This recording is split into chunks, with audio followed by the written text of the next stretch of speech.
What is happening, ladies and gentlemen? My name is Ty, behind the camera, and sitting in front of us is the 2025 Kia K5. And this one is in the GT line trim with all-wheel drive, and it's also got the premium package. So some nice options on this particular vehicle that we're going to be checking out today.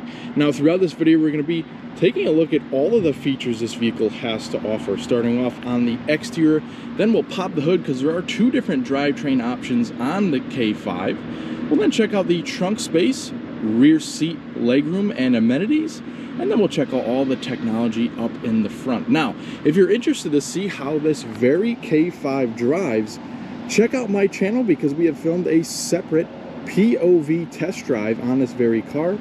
And there will also be a link to that video at the end of this video. So, without further ado, let's take a look at all the features on this K5. And we're going to start up with these headlamps. Really cool kind of lightning bolt design for the daytime running lights. Now, all of the elements up here for the high and low beams, daytime running lights, and turn signals are all LED powered. It looks very nice, all illuminated, especially with that turn signal. So that looks really, really nice. Good looking lighting elements on this vehicle. Now, we do have an updated front nose. We have kind of the newest iteration of the Tiger Nose grille, kind of slim at the top and a little bit larger down towards the bottom. And you can see there's lots of glossy black elements on the GT line trimmable. We also have front parking sensors in this car, and down towards the bottom of the bumper below the headlights, we have LED fog lights, which look very nice, all illuminated, just to match all the LED kind of lighting on the headlights. Now, this being a kind of mid-size sedan, you do have a larger hood that kind of sweeps down into your grille and the headlights, and we have these pretty cool looking 18-inch wheels on the GT line. So as we can see, glossy black accents in the pockets and a machined face to the wheel, and our tires measure up at 235/45. And those wheels are specific to the GT line. Now, I really like the chrome accents above the windows, and it actually carries on all the way back to the trunk lid. So that's a pretty cool styling element. We do have some more glossy black on the mirrors, and also up top in front of your panoramic sunroof. That's right, this car does have a panoramic roof. Very, very nice. Taking another look at our mirrors from the other side, we can see we have the LED turn signal indicators and blind spot warning. We also have smart key entry on both the front door handles, so this little tap right here will lock the vehicle for you. And we'll take a quick glance at the window sticker while we're back here. We can see a total MSRP of $33,425 on this vehicle. Really not a bad price at all, considering this has all-wheel drive and tons of features contained in this GT line premium package. We have the fuel filler on the driver's side. Now let's take a look at that chrome element again. So it goes all the way from the front windows and wraps all the way around the vehicle across the deck lid. We even have this kind of black extension right here that kind of comes down from the window too, to kind of give it an appearance of a larger rear window. Now, let's take a look at our rear lights, because they're equally as cool as the front. So full LED lights back here for your turn signals, brake lights, and tail lights as well. So very nice looking, all illuminated, again, all LED. As far as badging back here, we have the K5, the new Kia emblem, and the GT line over there on the passenger side. Rear parking sensors, of course, but we do have our exhaust tips tucked up underneath the bumper. Now, right here, we have a couple of things. One, the reversing camera, and the other, the release for the trunk. And before we go any further, let me give a huge thanks to Blazius Kia of Watertown, Connecticut, for allowing me access to this very K5. And what do we think of the styling? So the K5 is a little bit redesigned for 2025. I want to hear from you guys in the comments. What do we think of the styling? So, popping the hood for 2025, the K5 has two different engines to choose from. two different drivetrains and two different transmissions. So I'm going to detail all of those right now. Now the engine we're looking at will come with the LXS, the GT line, and the EX trim level, and it is a 2.5 liter inline 4-cylinder, no turbocharger or anything, but it's good for 191 horsepower, 181 pound-feet of torque, which are pretty good power figures. And that is all hooked up to a conventional 8-speed torque converter transmission. And you could choose between front-wheel drive or all-wheel drive. Now, the only trim that all-wheel drive is available is in this GT line trim level that we have here. Now, the other powertrain that's available is in the GT, so the kind of more performance-oriented trim. That's a 2.5 liter turbocharged 4-cylinder, 290 horsepower on that one, 311 pound-feet of torque, so quite the powerhouse. That's hooked up to a different 8-speed dual clutch transmission and front-wheel drive only. So pretty tidy underneath the engine bay. We still have an engine oil dipstick, and it looks nice and clean under here. A little bit of sound deadening too, and we'll get an acceleration test from this very 2.5 liter engine on our test drive.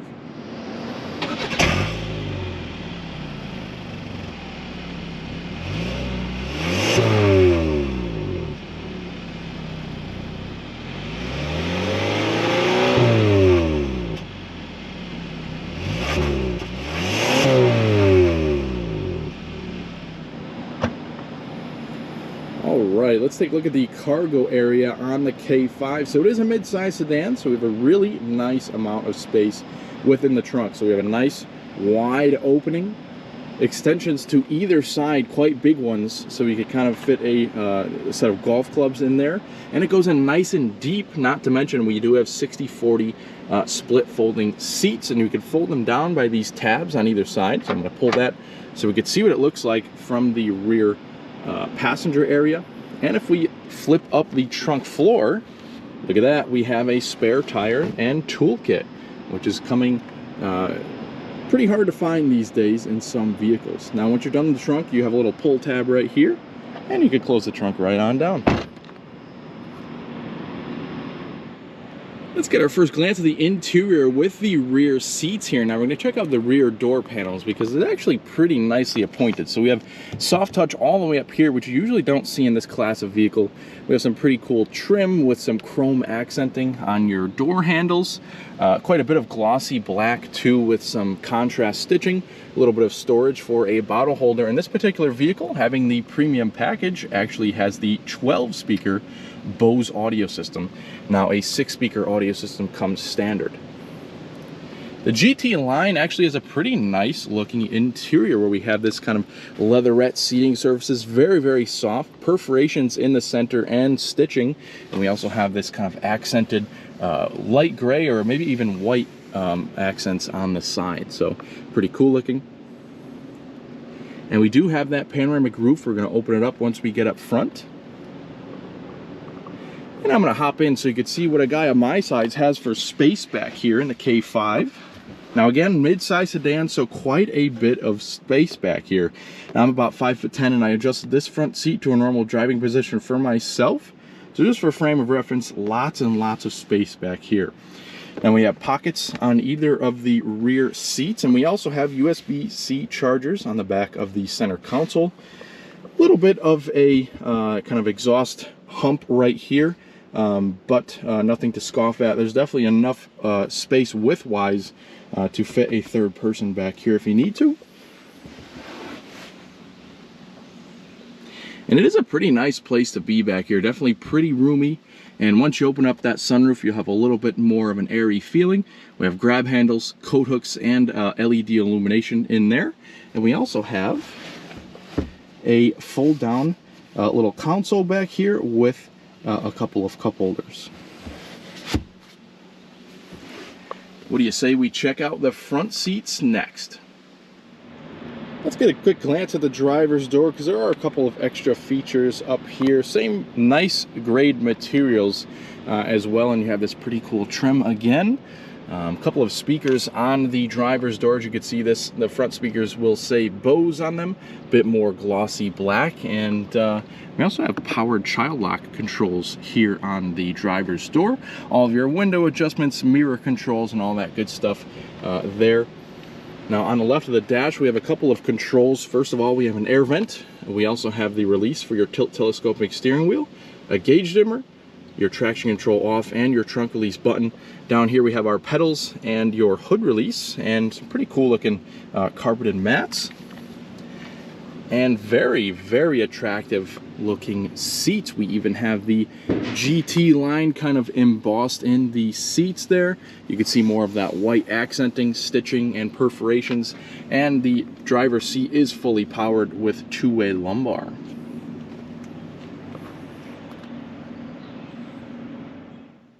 So now that we are seated inside of the K5, you could really see the updates in here with the nice long display, a digital portion for the driver's information center and for the touchscreen. And I really like the kind of flat bottom steering wheel. So definitely a nice design in here. And speaking of nice designs, take a look at the key fob. That's kind of the new Kia key fob that they've been using. You have the little Kia logo on the back of the key, and also on the front we have the remote start on this side of the key, and also your lock, unlock, trunk release, and panic alarm there. And there is a physical key inside in case you need it. Now we do have a push button start right behind the steering wheel, of course. And now we'll bring everything to life. Now we can first talk about this steering wheel here, which again, I do really like because it's a flat bottom steering wheel. We even have the GT line emblem at the bottom, smooth leather and stitching on the inside of the wheel. And as far as functionalities go, we have all of our kind of radio and media over here. So we have voice commands, mode for the radio, audio volume, different stations, Bluetooth phone controls, and a kind of programmable button, which is pretty cool.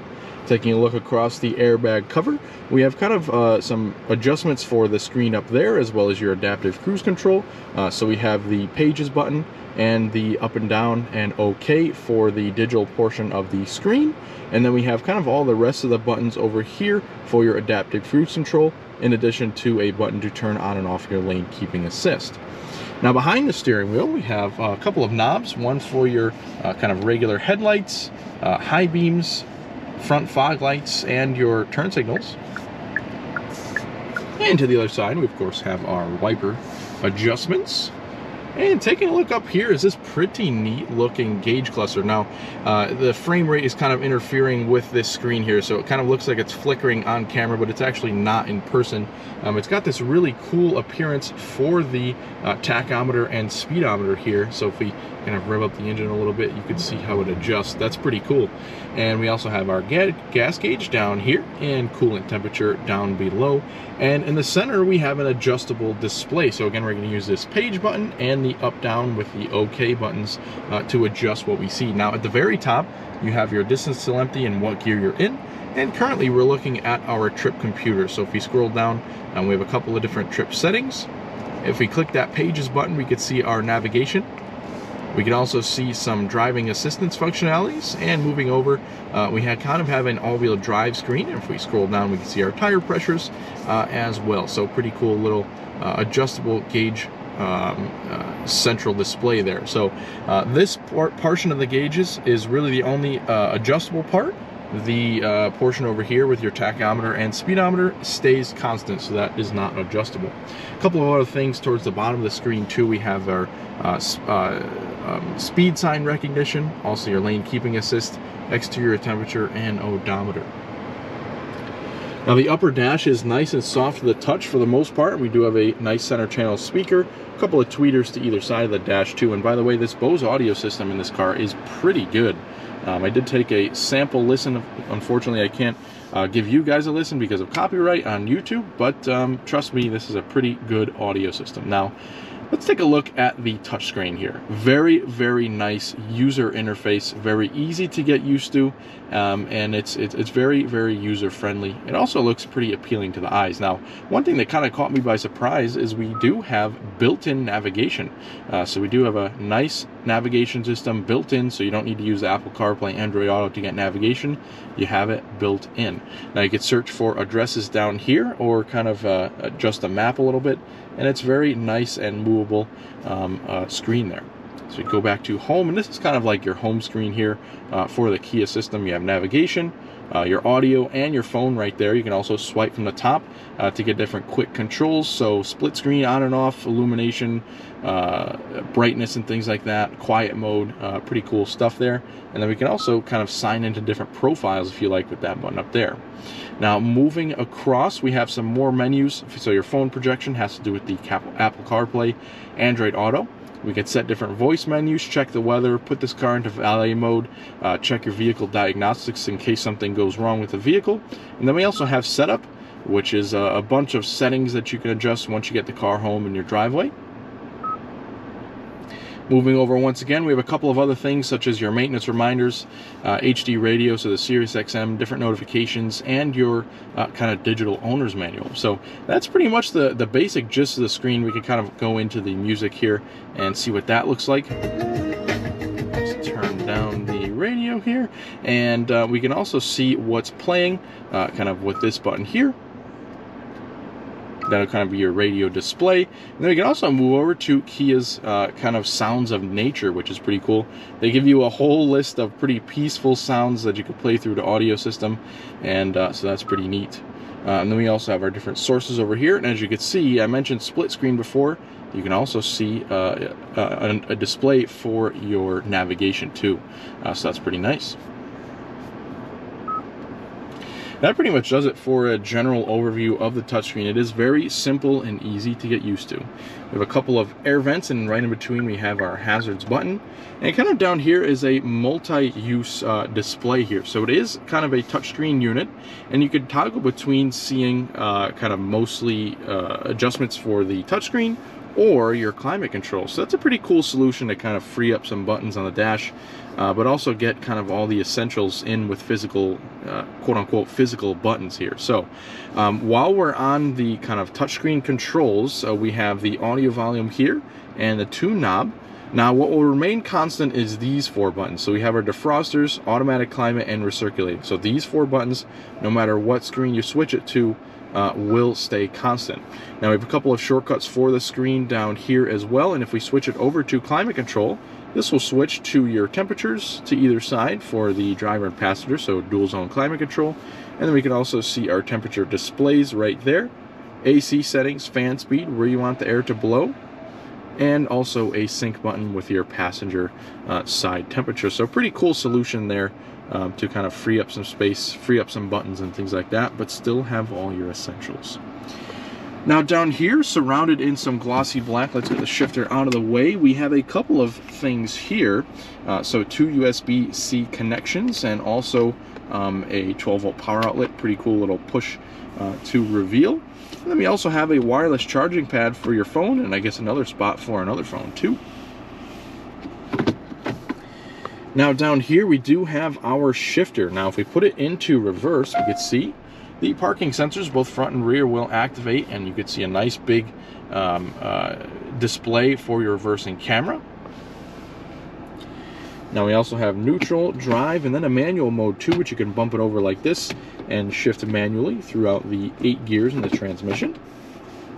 A couple of other adjustments and buttons down here for your auto hold feature. Also your electronic parking brake. You can turn on and off your parking sensors and also activate your reversing camera at any time. That's a pretty cool button to have. And down here we have a couple of toggles for your heated seat adjustments. 3 settings, and also your heated steering wheel, 2 settings for that. And on the other side we have our passenger heated seat. And we also have a driving mode selector, so if we adjust that, we'll see the driving modes change within the display here. So we have normal, sport, my drive, which is a customizable, and also a snow mode because this has all-wheel drive. Now quite a bit of glossy black down here, and it looks really nice right now because it's clean, but as some of you may know, glossy black is kind of hard to keep clean, collects lots of dust and scratches and things like that, so just something to be aware of. Make sure you keep this center console nice and clean.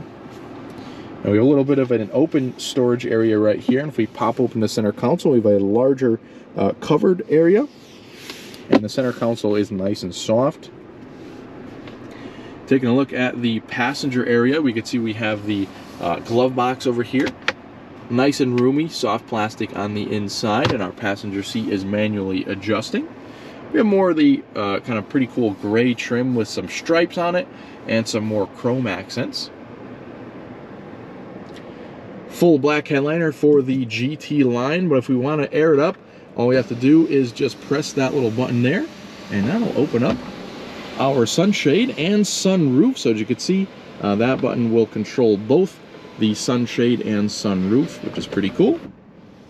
And you can just choose to leave the sunshade fully open. The glass is pretty tinted, and of course we have two segmentations of glass. This forwardmost piece of glass will open, both vent and slide, and then we also have a little piece for the rear passenger, so that's pretty cool. Taking a look up here, we have some lighting, all LED of course, and you also have your Kia Connect and emergency controls up there with our rear view mirror. So pretty nice view on this car. We have these little quarter windows which help out, nice big rear window, so not too bad of blind spots in this vehicle. One more thing I failed to mention is our visors, which have these huge mirrors on them, as well as lights and card holders. Now that pretty much does it for all the features on the 2025 Kia K5 GT line. Make sure you check out that separate video for the POV test drive, which there should be a link popping up right down here right about now at this point in the video. I thank each and every one of you for watching, and I hope you stick with us here at Ty Drives for more videos just like this one.